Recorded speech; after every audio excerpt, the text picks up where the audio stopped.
Hello friends, welcome back to my channel. আমি দীপিকা। তো বন্ধুরা, আজকে চলে গেছিলাম বিয়ে বাড়ি। তো বিয়ে বাড়িটা খুবই কাছের একজনদের। তো চলুন বন্ধুরা, এখন বিয়ে বাড়ির মধ্যে এন্ট্রি করছি। আর এই যে আমাদের বর আর কনে, মানে বউ। আর এখন আমি বসে পড়েছি খাওয়া দাওয়া করতে। তো চলুন, খাওয়া দাওয়ার আজকে কী কী মেনু আছে আপনাদের সাথে শেয়ার করি।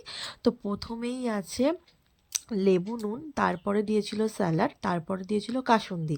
আর কাসুন্দির সাথে খাওয়ার জন্য দিয়েছিল ফিশ চপ। তো এটা আমি খেয়ে নিলাম।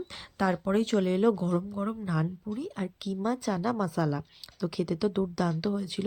আর আপনারা তো দেখতেই পাচ্ছেন নানপুরিটা কতটা সফট ছিল। তো খুবই ভালো লাগলো। তো এটা খাওয়ার পর শেষ হতে না হতেই চলে এলো পনির মশালা। তো এই যে পনিরটা এখন খেয়ে নিলাম। আর পনিরটাও খুব সফট ছিল, দেখুন আমি ভেঙে দেখাচ্ছি। দারুণ রান্নাও ছিল, রান্না খুব ভালো হয়েছে। তো বন্ধুরা, এখন এটাও খাওয়া দাওয়ার পর চলে আসবে আমাদের শো স্টপার। এখানে চলে এলো খোসকা পোলাও। আর খোসকা পোলাও খাওয়ার জন্য, মানে কি খাবো খোসকা পোলাওর সাথে, সেটা হচ্ছে আমাদের শো স্টপার মাটন। মাটন তো বিয়েবাড়িতে মাটন হয়েছিল।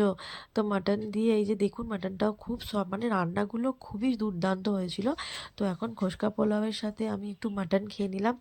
আর মাটনটা আমি দুবার নিয়েছিলাম, যেহেতু আমার মাটন খুব ফেভারিট। তো মাটন চর্বিও পড়েছিল আমার পাতে। তো জমিয়ে খাওয়ার পরে চলে এলো চাটনি আর পাঁপড়।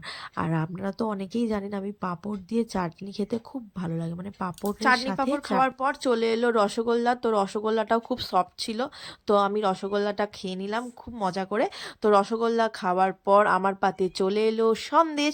তো সন্দেশ খেয়ে এখন হাত ধুয়ে পান মশলা নিয়ে চলে গেলাম বাড়ি। তো সবাইকে এইটুকুই। আবার দেখা হবে নেক্সট ভিডিওয়। সবাই ভালো থাকবেন, সুস্থ থাকবেন।